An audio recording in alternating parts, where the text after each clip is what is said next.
Hi, my name is Yvette Gagnon, and I am from a very small community not far from here. I remember the day I discovered I was an artist. It was one day, it was time to go out and play in the backyard. Our backyard was this amazing forest. We had the forest in our backyard. And I woke up and I walked in the backyard and the field was full of wildflowers. I just went, oh, I remember being stunned, and I ran to my grandmother to her little room in the basement and found everything I needed to create my project. I was so excited when I was finished it that I thought, well, that was a piece of cake. What can I do next?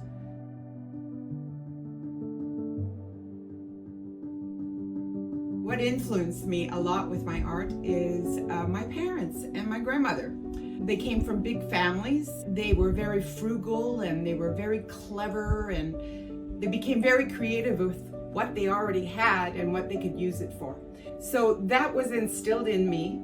And my father was a carver. He used to leave on business trips and used to carve in his room. I grew up in a basement full of tools and toys and screws and nails, and he really influenced me on detail. Detail to me is the fun part, the part that really gets me excited. He's an amazing carver, and he never called himself an artist.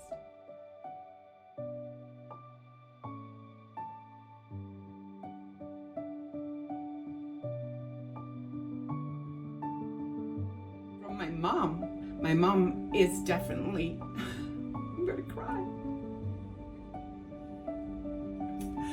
My mom, it's about cooking and taking care of yourselves and sewing. She used to sew our clothes and how to use things that you already have and make them better.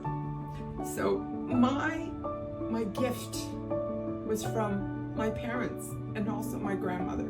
My grandmother lived next door and she was always creating something. I didn't know it then, but I know it now. She was a mixed media artist, just like me.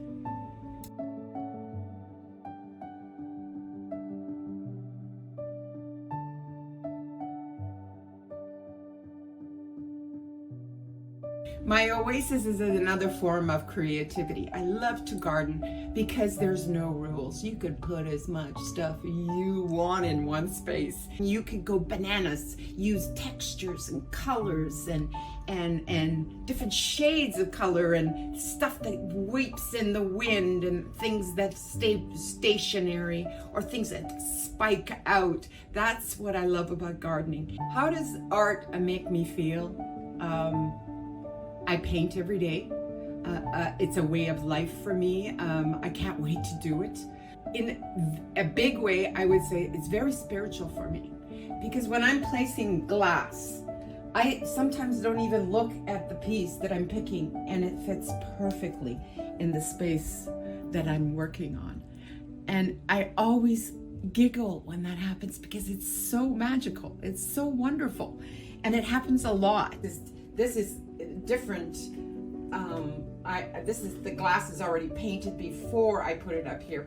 It's a different effect. It's a different look, and I like that. I like to play with different toys, different colors, pencils, markers. So how does it make me feel? It gets me pretty excited. I love it. I love creating.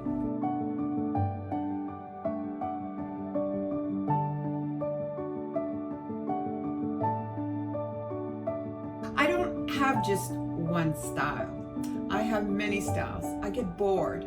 So lots of times I'm working 2 or 3 pieces at one time. And one could be an abstract, the other one could be realism, and the other one is totally whimsical with bugs and butterflies. Glass tells me what I can and what I can't do with what I'm creating. So I started with a lot of trees, and I love them. I love branches, I love leaves, I love trees, and that is a huge influence for me also because it's part of the garden, the outdoors. So I love different styles. I'm never bored. I got my ideas from actually looking at pictures that when I went to France. I realized all my pictures were of this: patios, flowers, doors, windows. I took hundreds of pictures and I thought, why am I not doing these? So this is my new series. It's called French Cottages. It's not necessarily just cottages. It's anything to do with what I saw in France.